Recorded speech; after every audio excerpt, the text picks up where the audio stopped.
Thanks ತನು. ನನಗೆ ಯಾಕೆ thanks ಹೇಳ್ತಿದ್ಯಾ? ಮಾವನ್ ಥ್ಯಾಂಕ್ಸ್ ಹೇಳು, ಯಾಕಂದರೆ ಅವ್ರು ನಿನಗೆ ಟೈಮ್ ಕೊಟ್ಟಿರೋದು. ಆದರೆ ನೀನಿಲ್ಲ ಅಂದಿದ್ರೆ ಅದು ಆಗ್ತಿರ್ಲಿಲ್ಲ. ನೀನು ಅವ್ರಿಗೆ ಹೇಳಿದ್ದಕ್ಕೆ ಅವ್ರು ಒಪ್ಕೊಂಡಿದ್ದು, ಅದಕ್ಕೆ ನಿನ್ಗೆ ಥ್ಯಾಂಕ್ಸ್ ಹೇಳ್ತಿರೋದು.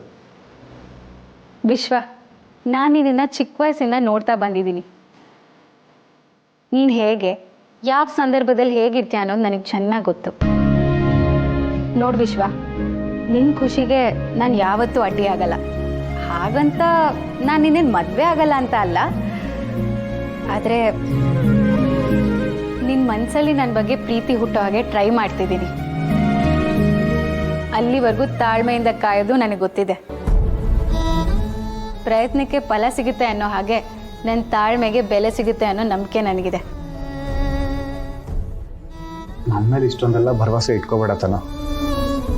ನಾನು ಅದಕ್ಕೆ ಅರ್ಹನಲ್ಲ. ಆ ಪ್ರೀತಿ ಪಡ್ಕೊಳ್ಳೋ ಯೋಗ್ಯತೆನೂ ನನಗಿಲ್ಲ. ಈ ರೀತಿ ಯಾಕೋ ಮಾತಾಡ್ತೀಯ? ನಿನ್ನ ಬಗ್ಗೆ ನೀನೇ ಏನೇನೋ ಕಲ್ಪನೆ ಮಾಡ್ಕೋಬೇಡ ವಿಶ್ವ. ಆ ದೇವರು ಎಲ್ರಿಗೂ ಪ್ರೀತಿ ಮಾಡೋ ಭಾಗ್ಯ ಕೊಟ್ಟಿರ್ತಾನೆ. ಆದರೆ ಕೆಲವರು ತಮ್ಮ ಕೈಯಿಂದನೇ ಹಾಳು ಮಾಡಿಕೊಂಡು ನಿನ್ನ ಥರ ಮಾತಾಡೋಕ್ಕೆ ಶುರು ಮಾಡ್ತಾರೆ. ನೀನು ಈ ರೀತಿ ಯೋಚನೆ ಮಾಡೋ ಬದಲು ನಿನ್ನ ಪ್ರೀತಿನ ಮುಂಚೆನೇ ಅವಳ ಹತ್ರ ಹೇಳಿದಿದ್ರೆ ನಿಂಗೆ ಈ ಸ್ಥಿತಿ ಬರ್ತಿತ್ತಾ ಹೇಳು? ನೀನಾಗೇ ನೀನು ಮಾಡ್ಕೊಂಡಿರೋ ತಪ್ಪಿಗೆ ಪ್ರೀತಿ ಮಾಡೋ ಯೋಗ್ಯತೆ ಇಲ್ಲ ಅಂದರೆ ಹೇಗೆ ಹೇಳು? ಹೌದು, ಆ ವಿಷಯದಲ್ಲಿ ನಂದೇ ತಪ್ಪು. ಮನಸ್ಸಲ್ಲಿ ಪ್ರೀತಿ ಇದ್ದರೂ ಹೇಳ್ಕೊಳ್ದೆ ಹೋದೆ. ನೋಡೋ ವಿಶ್ವ, ಮನುಷ್ಯ ಅಂದಮೇಲೆ ತಪ್ಪು ಮಾಡೋದು ಸಹಜ. ಆದರೆ ಮಾಡಿದ ತಪ್ಪನೆ ಪದೇ ಪದೇ ಮಾಡಿದರೆ ನಾವು ಮಾತ್ರ ಅಲ್ಲ, ಆ ದೇವ್ರು ಕೂಡ ಕ್ಷಮಿಸಲ್ಲ. ಆಗಿದ್ದಾಗೋತು ಅಂತ ಮುಂದಿನ ಜೀವನ ನೋಡ್ಕೋಬೇಕಲ್ವಾ? ಎಲ್ಲೋ ಸುಖವಾಗಿರೋಳ ಬಗ್ಗೆ ಯೋಚನೆ ಮಾಡ್ತಾ ನೀನು ದುಃಖ ಅನುಭವಿಸೋದು ಎಷ್ಟು ಸರಿ ಹೇಳು?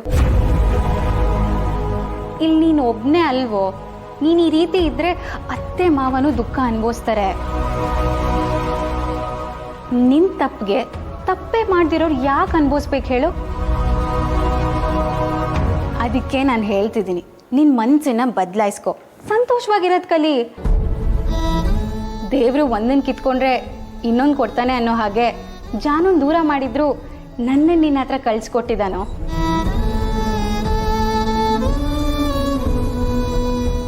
ನಿನಗೆ ನನ್ನ ಮೇಲೆ ಪ್ರೀತಿ ಹುಟ್ಟೋದಕ್ಕೆ ಸಮಯ ತಗೋಬೋದು, ಆದರೆ ಒಂದಲ್ಲ ಒಂದು ದಿವಸ ನೀನು ಬದಲಾಗ್ತೀಯ ಅನ್ನೋ ನಂಬಿಕೆ ನನಗಿದೆ.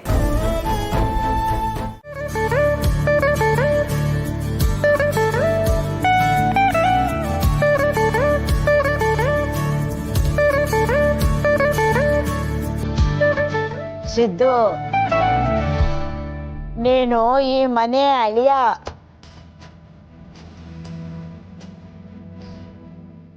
ಈ ಮನೆಗೆ ಒಳ್ಳೇದಾಗಲಿ ಅಂತ ಬಲಗಾಲ ಇಟ್ಕೊಂಡು ಬಾಪ್ಪ.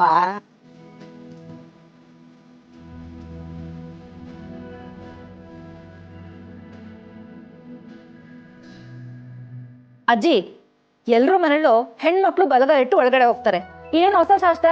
ಗಂಡ್ಮಗು ಹೇಳ್ತಿದ್ದೆ ಬಲಗಾಲ ಇಟ್ಟು ಒಳಗಡೆ ಬಾ ಅಂತ. ಏ ಮಂಗಳ, ದೊಡ್ಡವರೇನಾದರೂ ಹೇಳಿದ್ರೆ ಅದಕ್ಕೆ ಎದುರುತ್ರ ಮಾತಾಡದೇ ಇದ್ರೆ ನಿನಗೆ ತಿಂದನ್ನ ಅರ್ಗದೇ ಇಲ್ಲ ಅಲ್ಲ? ಏನೋ ಶಾಸ್ತ್ರ ಸಂಪ್ರದಾಯ ಇರುತ್ತೆ ಬಿಡು. ನೀ ಬನ್ನಿ.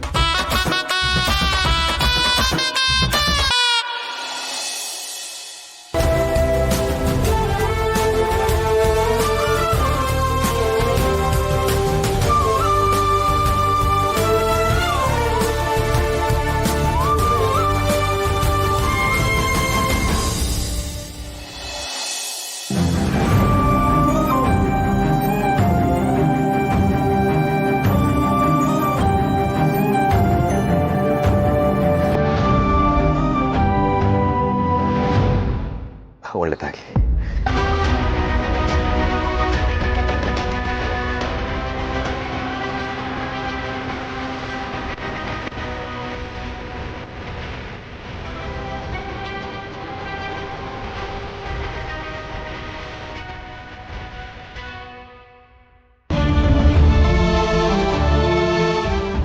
ಅಳಿಯಂದ್ರೆ, ನೀವು ಬಂದಿದ್ದು ನನಗೆ ತುಂಬ ಸಂತೋಷ ಆಯಿತು.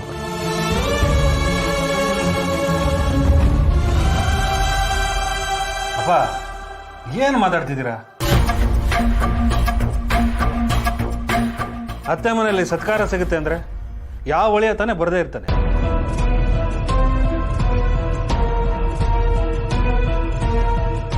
ನಿಜ ಹೇಳಿದ್ರಿ ಬಾವ.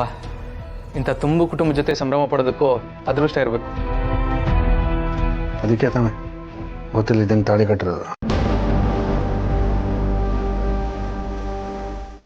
ಏನ್ರಿ ಎಲ್ಲರೂ ಸಂತೋಷವಾಗಿರುವಾಗ ಅದಕ್ಕೆ ಹುಳಿ ಹೇಳ್ತಿದ್ರೆ ನಿಮ್ಗೆ ಸಮಾಧಾನನೇ ಇರಲ್ವಾ?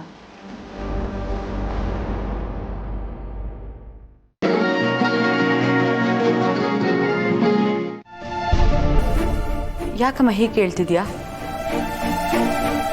ಇದು ನಮ್ಮನೆ, ನಾ ಬಂದ್ರೆ ತಪ್ಪಾ? ತಪ್ಪಲ್ಲ, ಮೊನ್ನೆ ತಾನೇ ಹೋಗಿದೆ, ಈಗ ಸೂಟ್ಕೇಸ್ ತೊಗೊಂಬಂದಿದ್ಯಲ್ಲ ಅದಕ್ಕೆ ಕೇಳ್ತಾ ಇದ್ದೀನಿ. ನಿನಗೆ ಗೊತ್ತಲ್ವಾ, ಆ ಮನೇಲಿ ಏನೋ ಒಂದು ತಲೆನೋ ಇದ್ದೇ ಇರುತ್ತೆ. ಇಲ್ಲಾದರೂ ನೆಮ್ಮದಿಯಾಗಿದ್ದು ಹೋಗೋಣ ಅಂತ ಬಂದೆ. ಮತ್ತೇನು ತಲೆನೋವು ಆ ಮನೇಲಿ ನಿನಗೆ? ಈ ಮನೆ ತಲೆನೋವು ಆ ಮನೆಗೆ ಹೋಗಿದ್ಯಲ್ಲ, ಅವಳ ಮುಖ ನೋಡೋಕ್ಕಾಗದೆ ಬಂದೆ. ಏನು ಭಾವನಾ ಅವ್ರ ಅಮ್ಮನ ಮನೆಗೆ ಹೋಗಿದ್ದಾಳ?